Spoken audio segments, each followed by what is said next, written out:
আসসালামু আলাইকুম। আশা করি সবাই ভালো আছেন। আমরাও অনেক ভালো আছি আলহামদুলিল্লাহ। আজকে আপনাদেরকে দেখাবো শোল মাছ দিয়ে পটল দিয়ে রান্না করব। আমার ভিডিওটা যদি ভালো লাগে আমার চ্যানেলটাকে সাবস্ক্রাইব করে দিবেন আর লাইক দিয়ে কমেন্ট করে জানিয়ে দেবেন।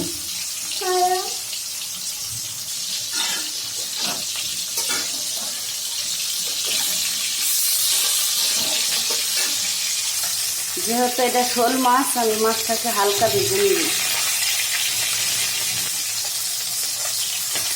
এখন উল্টে পাল্টে মাছটাকে আমি নামিয়ে নেব।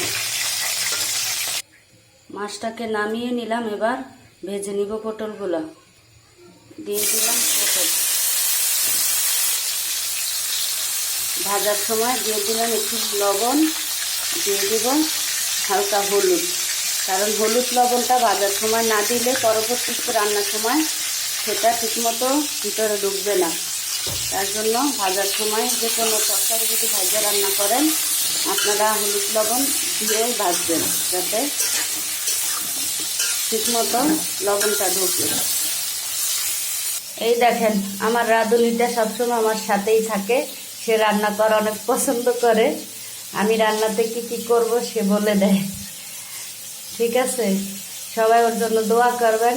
আমার ছেলেটা একটু অসুস্থ, তার জন্য দোয়া করবেন, তার জ্বর আসছে।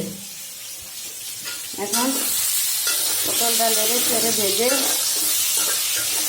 উঠায় দেব।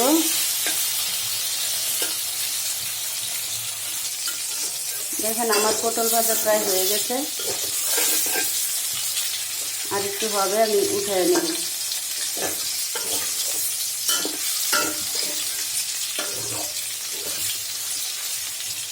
উঠায় নিছি। এবার দিয়ে দিলাম পেঁয়াজ, দিয়ে দিব আদা রসুন বাটা, আর একটু পানি দিয়ে দিলাম। এখন দিয়ে দিব হলুদ, মরিচ, ধনিয়া, জিরার গুঁড়ো একসাথে করা লবণ।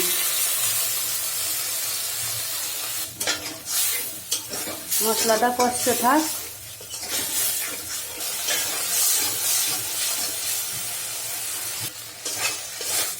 মশলাটা যত সুন্দর করে কষাবেন খাইতে তরকারিটা তত স্বাদ হবে। কারণ মশলাতেই যদি গন্ধ বা কোনো ঘ্রাণ আসে তাইলে সে তরকারিটা খেতে আর ভালো লাগে না। তো মশলাটা পুরোপুরি গন্ধ ছাড়াইয়া তারপরে রান্না করতে হবে। মশলাটা কষানো হয়ে গেছে, এই পর্যায়ে আমি পটলগুলো দিয়ে দিব। ভেজে রাখা পটলগুলো দিয়ে দিলাম। এবার একটু নেড়ে চেড়ে পটলগুলো একটু কষানোর মতো করে নেব, তারপরে জল দেব। পটলগুলো নেড়ে চেড়ে একটু কষায় নিয়েছিলাম, এখন জল দিয়ে দেব।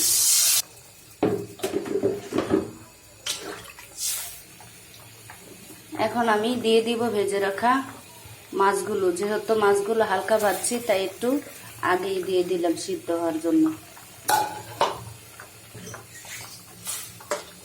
আর যেহেতু এটা জিওল মাছ, ভাঙবে না।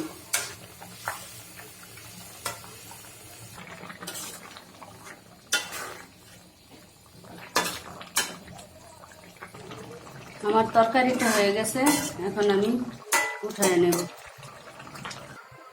দেখেন, এইভাবে আপনারা ট্রাই করবেন, আশা করি ভালো লাগবে। ভিডিওটা শেষ করছি। আল্লাহ হাফেজ।